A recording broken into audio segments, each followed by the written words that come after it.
જો ભાઈ, આપણે કાલે ટ્રાન્ઝિસ્ટરની બનાવવાની જુદી જુદી પદ્ધતિઓ જોઈ હતી, જેમાં વિકસિત જંક્શન ટાઈપ ટ્રાન્ઝિસ્ટર કે એમાં શું કરવામાં આવે, એક જ સેમિકન્ડક્ટર લેવામાં આવે અને એમાં અલગ અલગ પ્રકારની અર્ધવાહકો ઉમેરતા જઈ અને આપણે નોર્મલ જે દરેક આકૃતિમાં અને દરેક વખતે જોયું છે એવા ટાઈપનું પીએન જંક્શન ડાયોડ બનાવવામાં આવે છે. અલોય જંક્શન ટાઈપ તો એક જ ધાતુ હોય છે, કોઈ એક જ સેમિકન્ડક્ટર હોય અને એમાં બે અલગ એનાથી, જેમ કે આ એન ટાઈપ હોય તો બે પી ટાઈપની અર્ધવાહકોને શું કરવામાં આવે છે, ટપકાઓ મૂકી અને પછી એને હાઈ ટેમ્પરેચર પર લઈ જઈ અને પછી એમનું જંક્શન તૈયાર કરવામાં આવે છે, જેને અલોય જંક્શન ટાઈપ ટ્રાન્ઝિસ્ટર કહેવામાં આવતું હતું.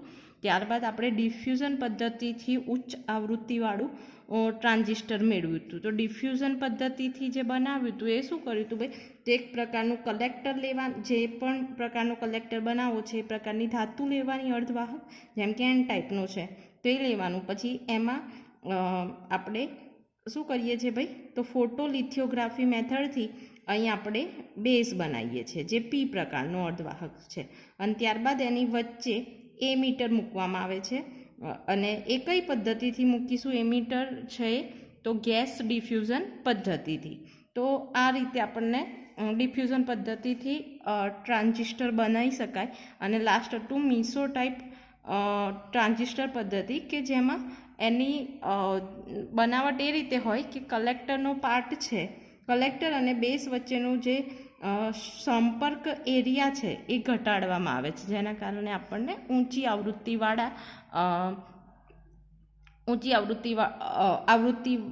મળે છે, જે પણ આપણા સિગ્નલ હોય એની. તો આ બધું આપણે કાલે જોઈ ગયા અને હવે આપણે આ ચેપ્ટર પતી ગયેલું કાલે અને નવું ચેપ્ટર ચાલુ કરીએ છીએ, જે છે ધન અવસ્થાઓ અને ઇલેક્ટ્રોનિક રચનાઓ. તો હવે જો ભાઈ, ખરેખર તો તમારે આ જે છે ધન અવસ્થા અને ઇલેક્ટ્રોનિક રચના પહેલાં આપવું જોઈએ, પણ જો કે અહીં પછી આપ્યું છે તો એનાથી કોઈ ફરક ખાસ પડતો નથી. પણ છતાં પણ આ પહેલું ને બીજું ચેપ્ટર છે બહુ ઇઝી ચેપ્ટર છે અને પરીક્ષા માટે 14 માર્ક્સ આમાં લાવવા એ ઘણા જ એવા સરળ તમને બનશે. એટલે તમારે આમાં થોડું વધારે ધ્યાન આપી સરખી નોટ બનાવો. મેં તમને બુક્સ મૂકી છે અને 12માનું તમારી પાસે હશે જ, 12માની ચોપડીઓ, તો એમાં જોઈને સરખી એવી નોટ બનાવી અને એક થિયરીઓ જે ઇમ્પોર્ટન્ટ કહીએ એટલી તમારે વ્યવસ્થિત વાંચીને તૈયાર કરી રાખવાની, બરાબર. તો જો ધન અવસ્થા અને ઇલેક્ટ્રોનિક રચનામાં આજે આપણે જોઈશું કે ડાયોડની રચના, એટલે કે પહેલી તમારી શરૂઆત જ થાય છે કે ઝેનર ડાયોડ. તો ઝેનર ડાયોડ સમજવા માટે આપણે પહેલાં તો ડાયોડ શું છે, ડાયોડમાં કેવા પ્રકારનું જોડાણ થાય છે, એની રિવર્સ લાક્ષણિકતા અને ફોરવર્ડ લાક્ષણિકતા, આ બધું આપણે આગળ ભણી ગયા છે, પણ ફટાફટ એકવાર રિવાઇઝ કરી પછી ઝેનર અસર ને એવલાંચ અસર વિશે આજે ભણીશું. તો જો ડાયોડ એટલે શું, એના નામ પરથી જ ખબર છે, આપણે આગળ ભણી ગયા છે એટલે લાંબુ કશું સમજાવવાનું રહેતું નથી. તો પણ ડાયોડ શું છે, ડાયોડ એટલે કે એક પી ટાઈપની અર્ધવાહક ને એન ટાઈપની અર્ધવાહકથી બનતી રચના છે, એને આપણે કહીશું ડાયોડ. તો પી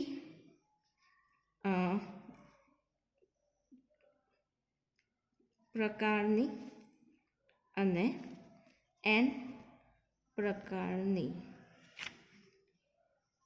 અર્ધવાહકોથી મળતી રચનાને આપણે ડાયોડ કહીએ છીએ. તો ડાયોડમાં શું હોય છે ભાઈ, આપણે નોર્મલી એક જ, જેમ કે સિલિકા છે કે જર્મેનિયમ છે, એવી એક અર્ધવાહક લેવામાં આવે છે. એના એક ભાગમાં, અડધો ભાગ છે એમાં પેન્ટાવેલેન્ટ અશુદ્ધિ ઉમેરવામાં આવે છે, એટલે પેન્ટાવેલેન્ટમાં ઇલેક્ટ્રોન વધારે હોવાથી ત્યાં મુક્ત ઇલેક્ટ્રોન વધારે હોય છે, એટલે કે એન ટાઈપની અર્ધવાહક બની જાય છે. અને બીજી છે એમાં ટ્રાયવેલેન્ટ અશુદ્ધિ ઉમેરીશું કે જ્યાં હોલની સંખ્યા વધારે હશે. તો આ કહેવાય પીએન જંક્શન ડાયોડ. અને આને કહેવાય, આ જે છે બંનેને જોડતી રેખા એને જંક્શન કહીશું, બરાબર ને. તો જ્યારે હવે શું થાય છે ભાઈ, કે જ્યારે એન અને પી ટાઈપના આવા જોડાણ થાય છે ત્યારે આપણે આગળ જોયું એમ કે થોડી વાર તો અહીંના જે પણ ઇલેક્ટ્રોન છે એ પી ટાઈપ તરફ શું કરશે, ગતિ કરશે.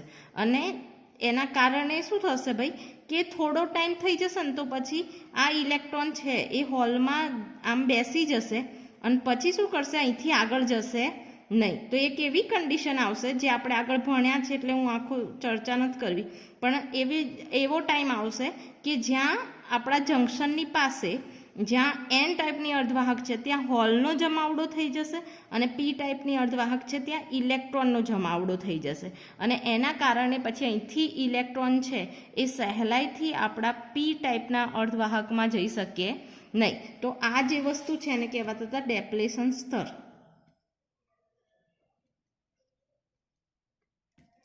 અને આ ડેપ્લેશન સ્તરના કારણે આપણને શું કરવું, ખરેખર આપણો વિદ્યુત પ્રવાહની દિશા છે એ અથવા તો વિદ્યુત ક્ષેત્ર ઉત્પન્ન થાય છે આ બંને વચ્ચે, એની દિશા કઈ હોવી જોઈએ, તો નેગેટિવથી પોઝિટિવ તરફ, એનથી પી. તો આ મૂળ દિશા છે. અને આપણા ડેપ્લેશન સ્તરના કારણે હવે અહીં જે વિદ્યુત ક્ષેત્ર ઉત્પન્ન થાય છે ને વિરુદ્ધ દિશાનું થાય છે. જો અહીં ઇલેક્ટ્રોન જમા થઈ ગયા, અહીં હોલ થઈ ગયા, એટલે હંમેશા વિદ્યુત ક્ષેત્રની દિશા તો શું હોય, પ્લસથી એન જ હોય. એટલે અહીં આ દિશા થઈ જાય અને ઈ ડેશ કહીએ.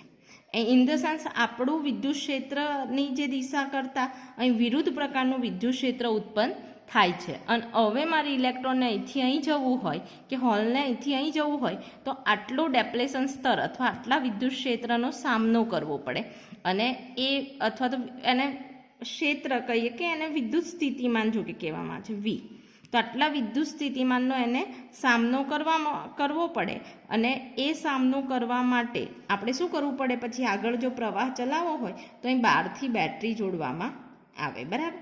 હવે બેટરીના જોડાણના આધારે આપણને ખબર છે કે ડાયોડમાં બે પ્રકારના જોડાણ હોય, એક ફોરવર્ડ અને રિવર્સ બાયસ. જો આપણે એન પ્રકારનો અર્ધવાહક છે એ બેટરીના અહીં આપણે પ્લસ સાથે જોડેલો છે અને પ્લસ છે એ નેગેટિવ સાથે જોડેલો છે, તો વિરુદ્ધ પ્રકારનું જોડાણ છે એટલે આ રિવર્સ બાયસ સ્થિતિ કહેવાય. અને ફોરવર્ડ બાયસ સ્થિતિ કોને કહેવાય, કે જો પ્લસને પ્લસ સાથે એટલે પી ટાઈપની અર્ધવાહકને પોઝિટિવ સાથે અને એન ટાઈપનીને નેગેટિવ સાથે જોડવામાં આવે તો એ રિવર્સ બાયસ સ્થિતિ આપણી કહેવાતી હોય છે.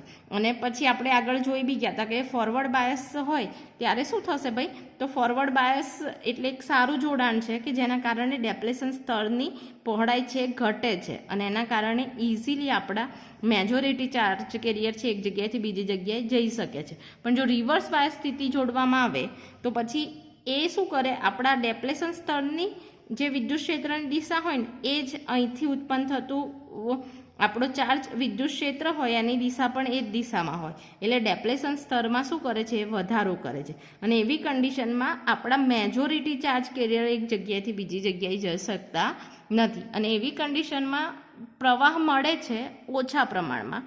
અને એ કોના લીધે મળે, કે જે તે જગ્યાના મેજોરિટી ચાર્જ કેરિયર એક જગ્યાએથી બીજી જગ્યાએ નથી જતા પણ શું જાય છે, માઇનોરિટી. જેમ કે ઇલેક્ટ્રોન છે એન ટાઈપનું અર્ધવાહક છે તો એમાં મેજોરિટી ચાર્જ કેરિયર શું છે, ઇલેક્ટ્રોન છે.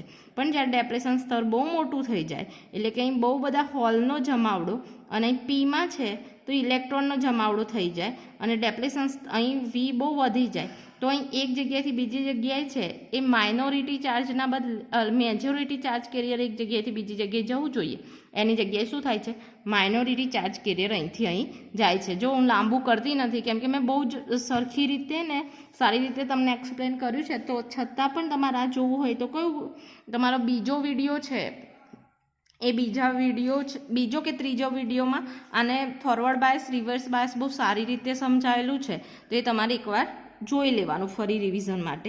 હવે જો તો આપણે ડાયોડની લાક્ષણિકતા જોવી હોય તો આપણને લાક્ષણિકતા મળી કેવી, તો આ રીતે લાક્ષણિકતા કોને કહીએ છીએ ભાઈ, તો વી બદલતા જઈ અને આઈમાં થતો ફેરફાર એને જ કહેવાય જે તે પરિપથની લાક્ષણિકતા.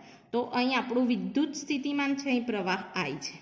હવે ફોરવર્ડ એટલે કે ફોરવર્ડ બાયસ એટલે પ્લસ પ્લસ સાથે માઇનસ માઇનસ સાથે એટલે આ જોડાણ, તો અહીં આપણે ફોરવર્ડ બાયસ જોડીએ તો આપણને એની લાક્ષણિકતા કેવું મળે કે સ્ટાર્ટિંગમાં વિદ્યુત સ્થિતિમાન ફોરવર્ડ બાયસમાં બેટરીનો વી વધારતા જઈએ તો એકાએક આપણને અહીં વિદ્યુત સ્થિતિમાન વધતું અથવા પ્રવાહ એકાએક બહુ બધો મળતો નથી, થોડોક જ વધે છે.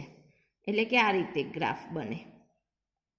અને પછી જ્યારે અહીંનું વિદ્યુત સ્થિતિમાન વી એ આપણા ડેપ્લેશન સ્તરના વિદ્યુત સ્થિતિમાન કરતાં કેવું હોય, જો એ ફોરવર્ડ બાયસ હોય ને તો આનું ડેપ્લેશન સ્તરનું વિદ્યુત સ્થિતિમાન ને આનું વિદ્યુત સ્થિતિમાન વિરુદ્ધ દિશામાં હશે. એટલે ડેપ્લેશન સ્તર છે એ ધીમે ધીમે ઘટતું જ હશે.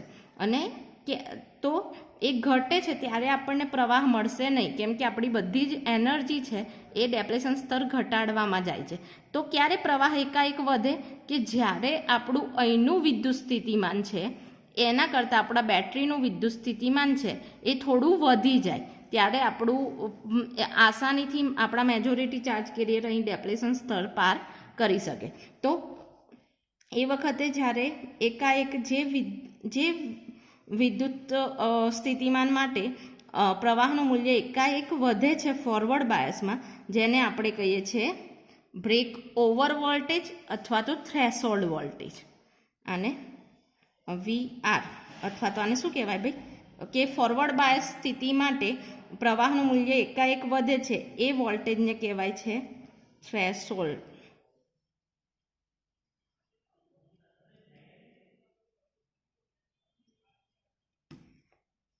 બરાબર, અથવા બ્રેક ઓવર વોલ્ટેજ ઉપર છે એટલે.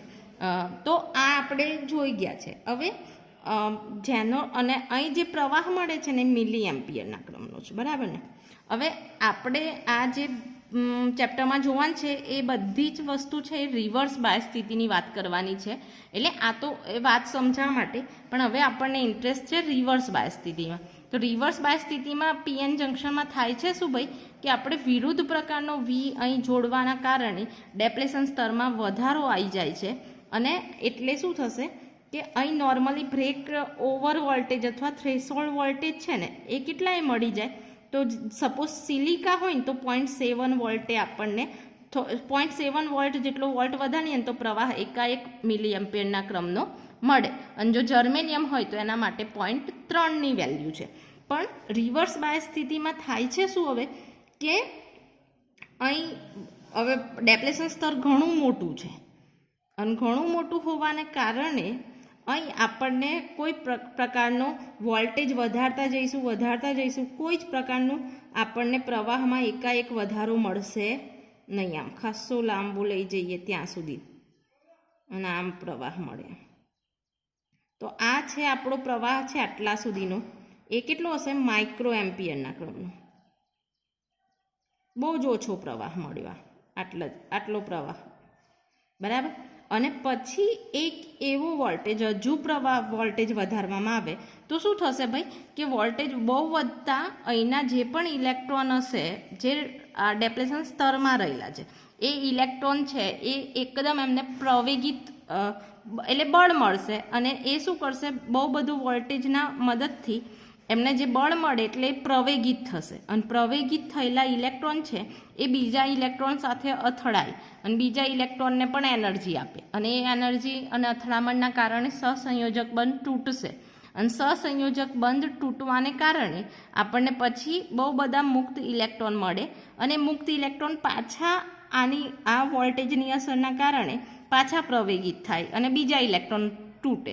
તો આ ક્રિયા છે સતત ચાલતી રહેવાના કારણે પછી આપણને એક પ્રકારનો પ્રવાહ મળે છે, અને એ હોય છે આપણો મિલી એમ્પિયરના ક્રમનો.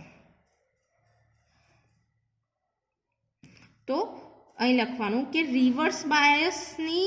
રિવર્સ બાયસ સ્થિતિમાં બેટરીની જે સ્થિતિમાં વોલ્ટેજના જે મૂલ્ય માટે આપણને પ્રવાહનું એકાએક મૂલ્ય વધી જાય છે એ મૂલ્યને આપણે શું કહીએ છીએ ભાઈ બ્રેકડાઉન વોલ્ટેજ. કેમ કે નીચે મળે છે, ડાઉન છે, રિવર્સ સ્થિતિ દર્શાવે એટલે. તો આ છે આપણું બ્રેકડાઉન વોલ્ટેજ. ખબર પડી? તો આ પીએન જંક્શન ડાયોડની લાક્ષણિકતા છે. અને આ ખાલી 0.7 વોલ્ટે તો આપણને પ્રવાહ મિલી એમ્પિયરના ક્રમનો મળી ગયો હતો, પણ બ્રેકડાઉન વોલ્ટેજમાં આપણે જો આ મિલી એમ્પિયરના ક્રમનો પ્રવાહ લાવવો હોય ને તો બહુ બધા વોલ્ટેજ વધારવા પડે. એટલે કેટલા? લગભગ 5 વોલ્ટ કે 6 વોલ્ટે આપણને આ વેલ્યુ મળે. તો આ જો 0.7 વોલ્ટ અને 5 વોલ્ટમાં કેટલો ડિફરન્સ છે. તો હવે કે મારે રિવર્સ બાયસ સ્થિતિમાં જો કામ કરવું છે અને મારે અહીં રિવર્સ બાયસ સ્થિતિમાં પ્રવાહ છે માઇક્રો એમ્પિયરના ક્રમના બદલે મિલી એમ્પિયરના ક્રમનો લાવવો છે, અને આ મારો બ્રેકડાઉન વોલ્ટેજ એ ઘટાડવો છે કે ઓછા વોલ્ટેજે મને મિલી એમ્પિયરના ક્રમનો પ્રવાહ મળે, તો પછી શું કરવી પડે? અને એના માટે જેનોર નામના વૈજ્ઞાનિકે એની અસર આપણને સમજાવી, જે હવે ભણવાના છીએ.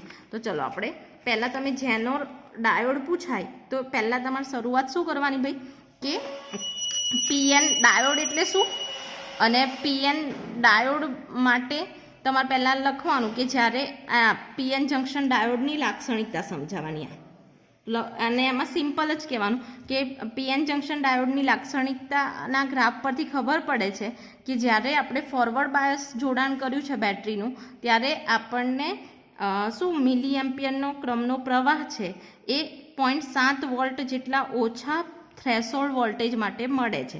જ્યારે રિવર્સ બાયસ સ્થિતિમાં આપણને બ્રેકડાઉન વોલ્ટેજ મેળવવા માટે બહુ બધા વોલ્ટેજનું મૂલ્ય વધારવું પડે છે. એટલે કે ઓછા વોલ્ટેજે આપણને રિવર્સ બાયસ સ્થિતિમાં મિલી એમ્પિયરના ક્રમનો પ્રવાહ મળે છે. એટલે કે એક આ બ્રીફ આપી દેવાની. પછી બીજું તમે પછી જેનોર ડાયોડ શું છે એ સમજાવશો. તો પછી લખવાનું કે જો રિવર્સ બાયસ સ્થિતિમાં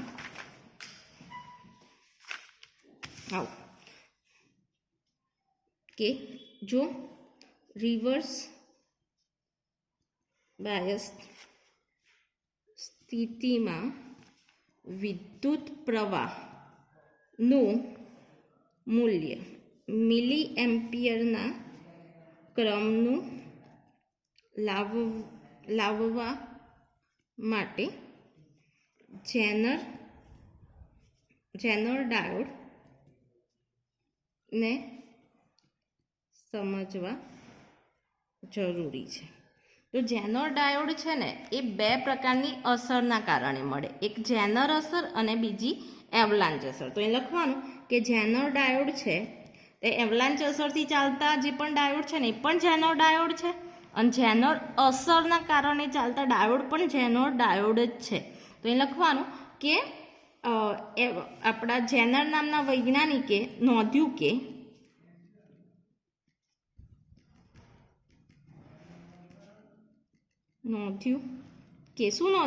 કે જો આપણે આપણા સેમિકન્ડક્ટરની અશુદ્ધિમાં વધારો કે ઘટાડો કરવામાં આવે તો આપણા રિવર્સ બાયસ સ્થિતિમાં બ્રેકડાઉન વોલ્ટેજ છે એમાં શું કરી શકીએ છીએ?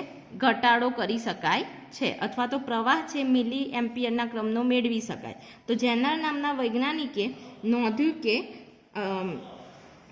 ડાયોડમાં અશુદ્ધિના પ્રમાણમાં વધારો કે ઘટાડો કરી પ્રવાહ મિલી એમ્પિયરના ક્રમનો મેળવી શકાય છે. એટલે કે હવે તો બે અસરો છે. જેનર ડાયોડ આપણને બે રીતે મળી શકે, એક તો એવલાન્ચ અને બીજી જેનર અસર. તો આપણે પહેલાં જેનર અસર ભણીશું. તો અહીં લખાય જેનર ડાયોડ, જે હંમેશા રિવર્સ બાયસ સ્થિતિની જ વાત કરે છે, બરાબર. પ્રવાહ છે માઇક્રો એમ્પિયરના ક્રમનું એમ નોર્મલી મળતો હોય છે. પછી જેનર ડાયોડ છે એ બે અસરના કારણે મળે, એક જેનર અસર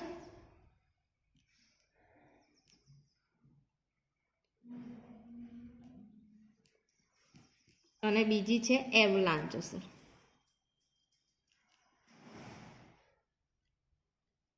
તો જેનર અસરમાં શું કરીએ છીએ ભાઈ કે આપણે ડાયોડની અશુદ્ધિ છે, જે નોર્મલ અશુદ્ધિ છે એના કરતાં થોડી ડાયોડની અશુદ્ધિમાં વધારો કરવામાં આવે છે.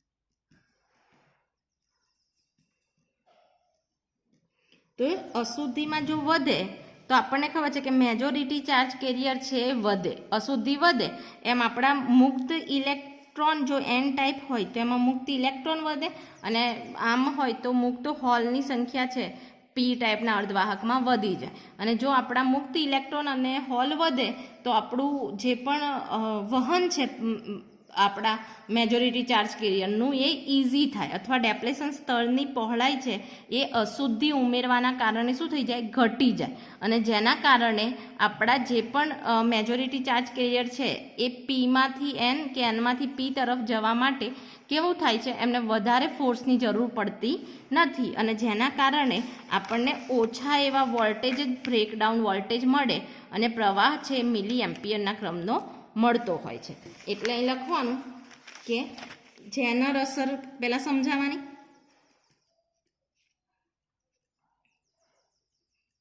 તો શું કહેવાય કે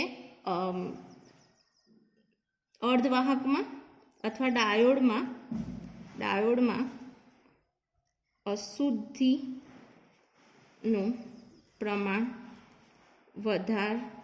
વધારતા તેના ડેપ્લેશન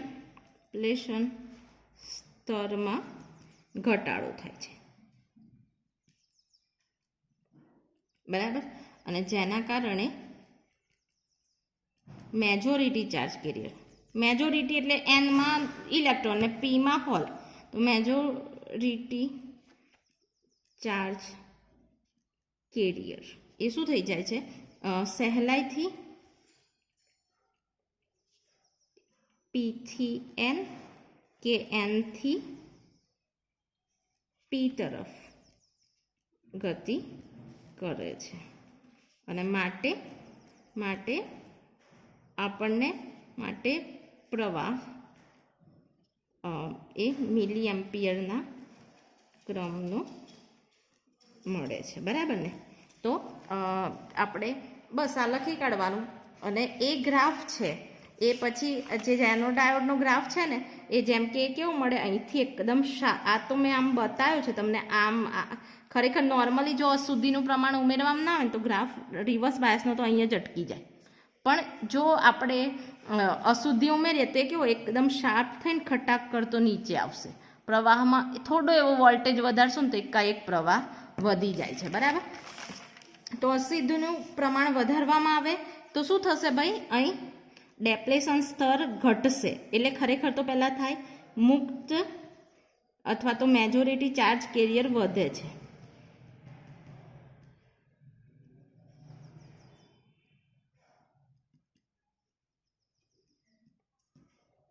મેજોરિટી ચાર્જ કેરિયર વધે તો શું થાય ભાઈ, ડેપ્લેશન સ્તરની પહોળાઈ છે ઘટે છે,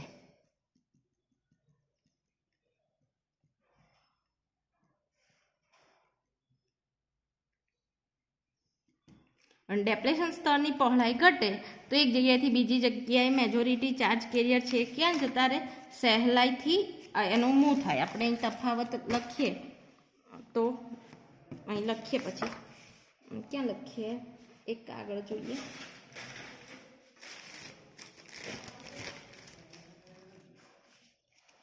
કંઈ નહીં, અહીં લખીએ તો પછી શું થાય, મુક્ત ઇલેક્ટ્રોન ડેપ્લેશન સ્તરની પહોળાઈ ઘટે છે, અને જેના કારણે આપણા પ્રવાહ છે એ મિલી એમ્પિયરના ક્રમનો મળે છે, બરાબર.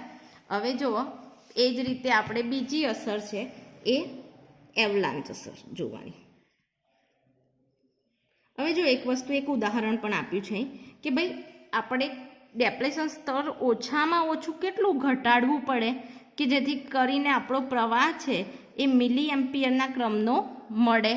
તો આપણને ખબર છે, જુઓ આપણે આગળ ભણી ગયા એમ વિદ્યુત ક્ષેત્ર ઈ અથવા વિદ્યુત ક્ષેત્રની તીવ્રતા એ કેટલી હોય ભાઈ, તો વિદ્યુત ક્ષેત્રનું સૂત્ર શું હોય, ઈ બરાબર કે ક્યુ અપન આર સ્ક્વેર, અને વીનું સૂત્ર શું હોય ભાઈ, કે ક્યુ અપન ખાલી આર, એટલે કે મારે વી હોય એને મારે ઈ જેટલો ફેરવવો હોય તો શું ફરક કરવો પડે, તો આપણને ખબર છે વી બરાબર આવું સૂત્ર છે, વી બરાબર ઈ ઇન્ટુ આર.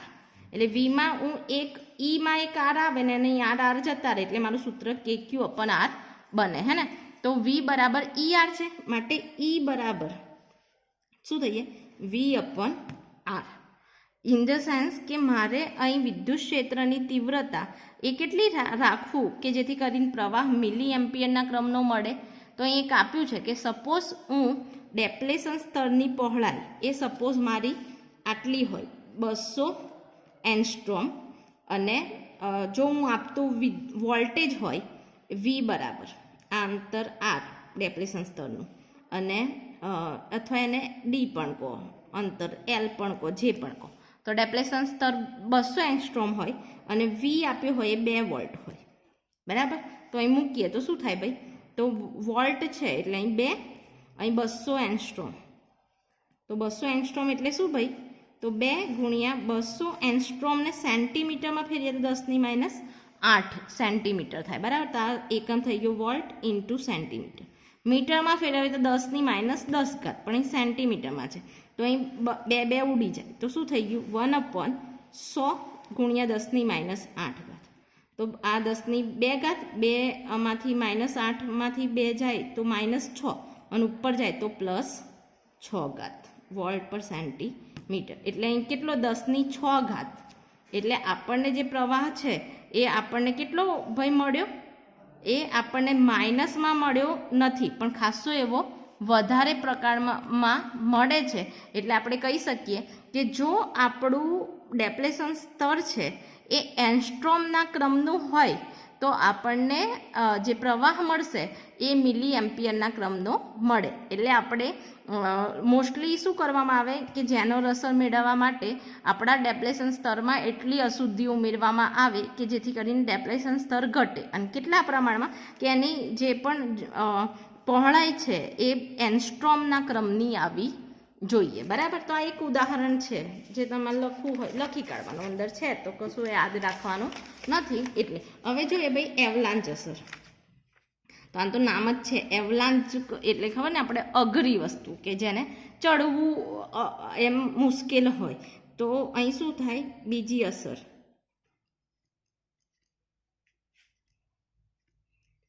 હવે એવલાંચ અસરમાં શું થાય છે ભાઈ કે જેનોર ડાયોડમાં અશુદ્ધિનું પ્રમાણ વધાર્યું એમ એવલાંચ અસરમાં અશુદ્ધિનું પ્રમાણ ઘટાડવામાં આવે છે, બરાબર.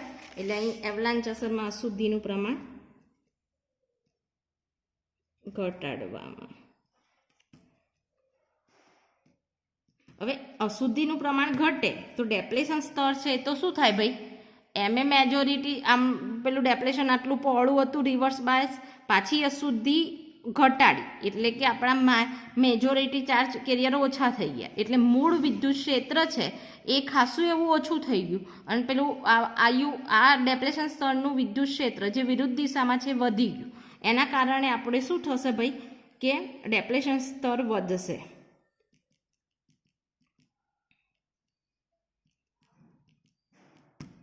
એના કારણે આપણે ડેપ્લેશન સ્તર પાર કરાવવા માટે વધારે વોલ્ટ બહારથી આપવા પડશે. એટલે વિદ્યુત સ્થિતિમાન વધારે આપવું પડે, અથવા બ્રેકડાઉન વોલ્ટેજ છે વધારે વોલ્ટેજ આપણને મળે. એટલે અહીં શું લખાય ભાઈ સમજવા માટે જુઓ તો શું કરવામાં આવે કે અશુદ્ધિનું પ્રમાણ ઘટાડવામાં આવે. હવે અશુદ્ધિનું પ્રમાણ ઘટે તો શું થઈ જાય, મેજોરિટી ચાર્જ કેરિયર છે જે તે પીમાં હોલ અને એનમાં ઇલેક્ટ્રોન છે એની સંખ્યા ઘટે. એટલે અહીં લખાય મેજોરિટી ચાર્જ કેરિયર ઘટે છે. મેજોરિટી ચાર્જ કેરિયર ઘટે તો આપણને જે બ્રેક ડાઉન વોલ્ટેજ હતા એ જે મળવા જોઈએ એ કેવા મળે, બહુ જ વધારે વોલ્ટેજે મળે. પછી આપણું એટલે કે મેજોરિટી ચાર્જ કેરિયર ઘટે ને એટલે ખરેખર શું થાય, ડેપ્લેશન સ્તરની પહોળાઈ વધે છે.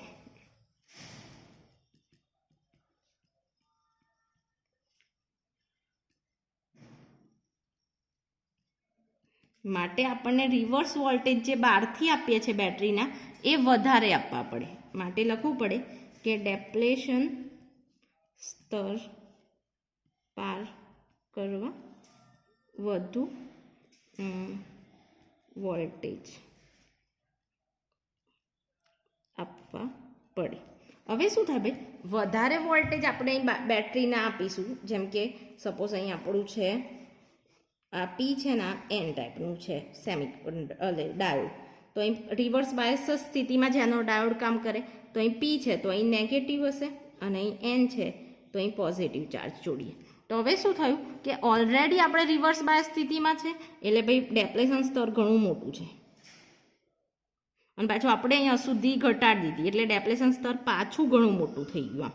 તો હવે આટલું સ્તર મારે પાર કરવા માટે અહીં બેટરી બહુ મોટા વોલ્ટેજ આપવા પડે. હવે બેટરીને બહુ મોટા વોલ્ટેજ આપીશું ને તો શું થશે ભાઈ કે એ વોલ્ટેજ એટલા વધી જશે કે ઇલેક્ટ્રોનને અહીંથી અહીં જવા માટે કદાચ ઇઝીલી નહીં જઈ શકે, પણ અહીં રહેલા જે પણ ઇલેક્ટ્રોન છે ડેપ્લેશન સ્તરમાં, એ ઇલેક્ટ્રોનને એટલી બધી એનર્જી મળે કે એ લોકો શું કરશે કે પ્રવેગિત થઈ જશે, બરાબર ને.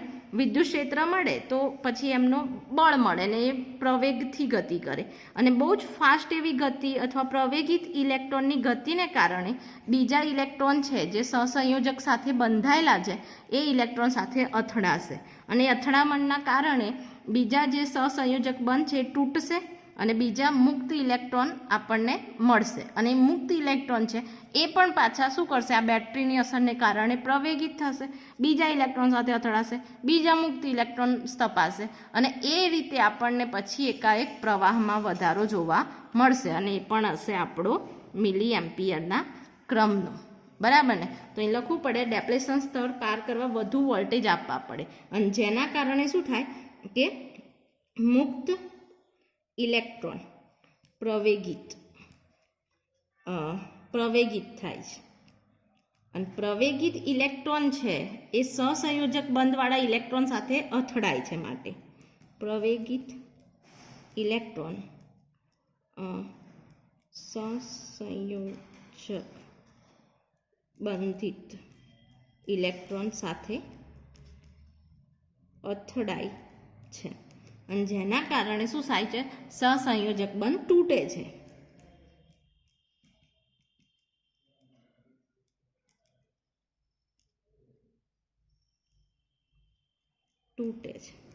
અને એટલે આપણને વધુ પ્રમાણમાં મુક્ત ઇલેક્ટ્રોન મળે, એટલે વધુ મુક્ત ઇલેક્ટ્રોન મળે ને હોલ પણ મળે, એટલે વધુ પ્રમાણમાં ઇલેક્ટ્રોન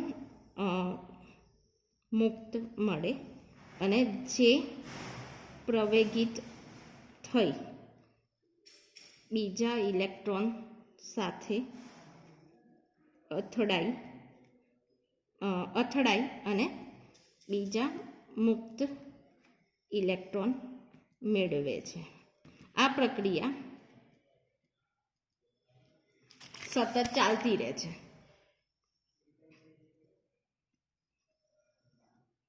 ચાલે છે, અને આપણને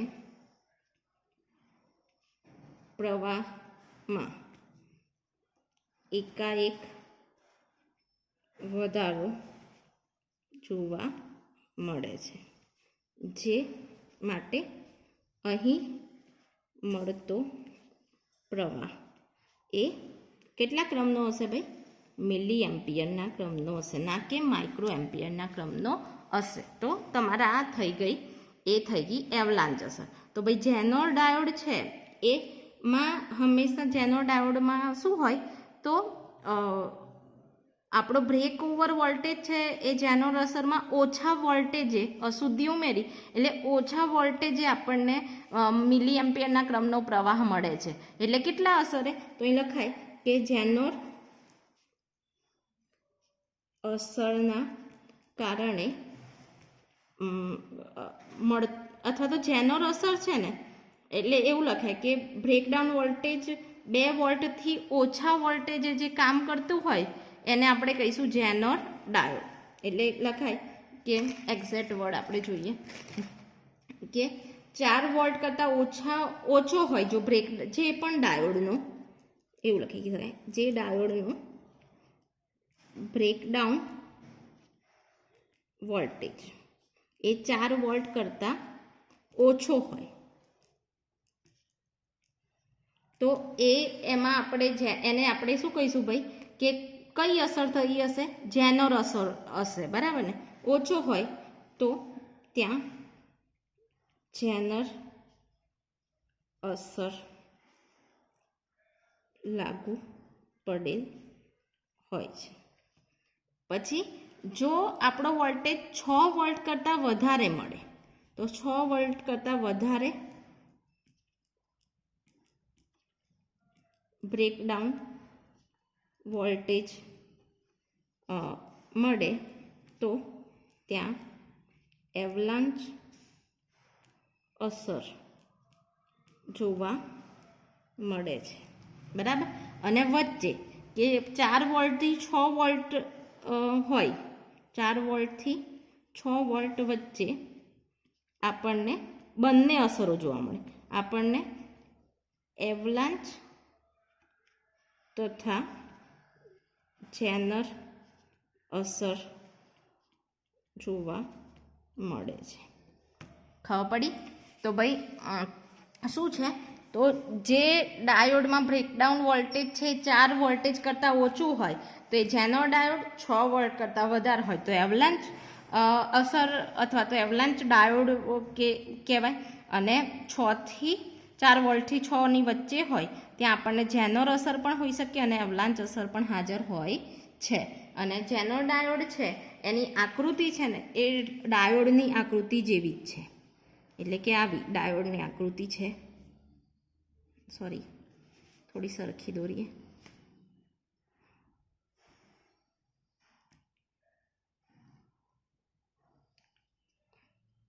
આ આપણી ડાયોડની આકૃતિ છે, હે ને? આપણું તીર છે એ પોઝિટિવથી નેગેટિવ તરફ થાય, એટલે અહીં પી અને એન, એટલે કે આને કહેવાય છે એનોડ એ અને આ છે આપણું કેથોડ. તો આ ડાયોડની આકૃતિ છે અને જેનર ડાયોડની આકૃતિમાં શું થઈ જાય? આ જે લાઈન છે એમાં ઝેડ આકૃતિ બને ખાલી આમ. તો આ જેનર ડાયોડ છે. અને જેનર ડાયોડ હંમેશા કઈ સ્થિતિમાં જોડવાનું? એટલે જ્યારે આવું ઝેડ હોય અને એક્ઝામમાં કે કંઈ પણ આવશે તો એનું જોડાણ કેવું હશે? પોઝિટિવ હશે ને તો એને કઈ જોડવાનું? નેગેટિવ સાથે. નેગેટિવ હોય તો પોઝિટિવ સાથે, કેમ કે અહીં જેનર ડાયોડ છે અને એ હંમેશા રિવર્સ બાયસ સ્થિતિમાં જ કાર્ય કરે. તો અત્યારે આપણે આટલું જોવાનું છે, પણ એ તો ફટાફટ એકવાર બેની ડિફરન્સ ફટાફટ જોઈ લઈએ કે જેનર ડાયોડ અને એવલાંચ અસર શું છે ભાઈ. તો લખવાનું કે જેનર ડાયોડ એ રિવર્સ બાયસ સ્થિતિમાં ડાયોડનું કાર્ય દર્શાવતો, એટલે જેનર ડાયોડ હંમેશા રિવર્સ બાયસ સ્થિતિમાં કામ કરે છે. અને રિવર્સ બાયસ સ્થિતિમાં જ્યારે આપણે રિવર્સ બાયસ સ્થિતિમાં આપણો ડાયોડ હોય ત્યારે એનું જંક્શન છે ડેપ્લેશન સ્તર એ ઘણું મોટું હોય છે અને મોટું હોવાથી આપણે બહુ બધા વોલ્ટેજ આપવાથી બ્રેકડાઉન એટલે બહારથી વોલ્ટેજ વધારે પ્રોવાઈડ કરવા પડે છે. ત્યારે આપણો પ્રવાહ છે એ માઇક્રો એમ્પિયરના ક્રમથી લઈને મિલી એમ્પિયરના ક્રમનો મળે છે. પછી એવલાંચ નામના વૈજ્ઞાનિકે એવું શોધ્યું કે જો ડાયોડની અશુદ્ધિના પ્રમાણમાં વધારો કે ઘટાડો કરવામાં આવે તો અહીં મળતો માઇક્રો એમ્પિયરના ક્રમનો પ્રવાહ એ આપણે રિવર્સ બાયસ સ્થિતિમાં મિલી એમ્પિયરના ક્રમનો કરી શકાય છે. તો જેનર ડાયોડમાં 2 પ્રકારની અસરો જોવા મળે, એક તો જેનર અસર અને બીજી એવલાંચ અસર. જેનર અસરમાં શું કરીએ છીએ? આપણે અશુદ્ધિનું પ્રમાણમાં વધારો કરીએ છીએ અને એવલાંચ અસરમાં અશુદ્ધિનું પ્રમાણમાં ઘટાડો કરીએ છીએ. તો અહીં અશુદ્ધિનું પ્રમાણ વધ્યું કે જેથી કરીને મેજોરિટી ચાર્જ કેરિયર વધ્યા, જેથી કરીને ડેપ્લેશન સ્તરની પહોળાઈ છે એ શું થઈ ગઈ ભાઈ? ઘટી. અને સ્તરની પહોળાઈ ઘટી એટલે કે આપણના મેજોરિટી ચાર્જ કેરિયર એક જગ્યાએથી બીજી જગ્યાએ સહેલાઈથી જશે, એટલે ઓછા એવા વોલ્ટેજે આપણને શું થશે? મિલી એમ્પિયરના ક્રમનો પ્રવાહ મળી જશે. અહીં કંઈ એ છે નહીં. એવલાંચ અસરમાં અશુદ્ધિનો ઘટાડો કરવામાં આવે, જેથી કરીને શું કરે છે? આપણે સ્ટેપ સરખા લખેલા છે. અશુદ્ધિનું પ્રમાણ ઘટાડવામાં આવે જેથી કરીને મેજોરિટી ચાર્જ કેરિયર ઘટી જાય, ડેપ્લેશન સ્તર પહોળું થાય, એટલે કે વધારે વોલ્ટેજ આપવા પડે. વધુ વોલ્ટેજ આપીએ તો અહીં રહેલા ઇલેક્ટ્રોન છે એ પ્રવેગિત થાય અને પ્રવેગી એટલે એકદમ છટકે અને એ બીજા ઇલેક્ટ્રોન છે જે સહસંયોજક સાથે જોડાયેલા છે એમની સાથે અથડામણ અનુભવે અને એ અથડામણના કારણે સહસંયોજક બંધ તૂટે એટલે બીજા વધારે મુક્ત ઇલેક્ટ્રોન મળે અને પાછા ઇલેક્ટ્રોન છે એ પણ બેટરીને અસર કરીને ગતિ કરે અને પછી એ બીજા ઇલેક્ટ્રોનને અથડાઈને બીજા મુક્ત ઇલેક્ટ્રોન કરે. આમ પછી આપણને મુક્ત ઇલેક્ટ્રોનની સંખ્યા વધી જતી હોવાથી અહીં પ્રવાહ છે એ મિલી એમ્પિયરના ક્રમનો મળે છે અને આ અસરને ઝેનોર અસર કહેવાય. એટલે આપણે કહી શકીએ કે ઝેનોર ડાયોડમાં જો 4 વોલ્ટ કરતાં ઓછા વોલ્ટેજ જ બ્રેકડાઉન વોલ્ટેજ મળતો હોય તો એ ત્યાં જે અસર હશે એ ઝેનર અસર હશે. 6 વોલ્ટ કરતાં વધારે વોલ્ટેજ બ્રેકડાઉન વોલ્ટેજ મળતો હોય તો એ આપણી હશે રિવર્સ વોલ્ટેજ એ એવલાંચ અસર દર્શાવે છે. અને જો 4 વોલ્ટ અને 6 વોલ્ટની વચ્ચે આપણને બ્રેકડાઉન વોલ્ટેજ મળતો હોય તો ત્યાં એવલાંચ અસર અને ઝેનોર અસર એમ બંને હાજર હોય છે. એની સંજ્ઞા ઝેનોર ડાયોડની આ રીતે હોય છે. નોર્મલ ડાયોડ અને અહીં ઝેડ દર્શાવવામાં આવે છે. તમારે આ બહુ પૂછાશે એક્ઝામમાં, બરાબર, કે ઝેનોર ડાયોડ શું છે તો એમાં પહેલાં નોર્મલ ડાયોડની લાક્ષણિકતા દર્શાવવાની અને પછી ઝેનોર ડાયોડ અસર શું છે અને એવલાંચ અસર શું છે અને કયા વોલ્ટેજે બ્રેકડાઉન વોલ્ટેજ મળે છે અને આ એક પ્રકારની આકૃતિ દર્શાવે. કાલે આપણે ઝેનોર ડાયોડની લાક્ષણિકતા જોઈશું, બરાબર. તો અત્યારે આટલું રાખીએ.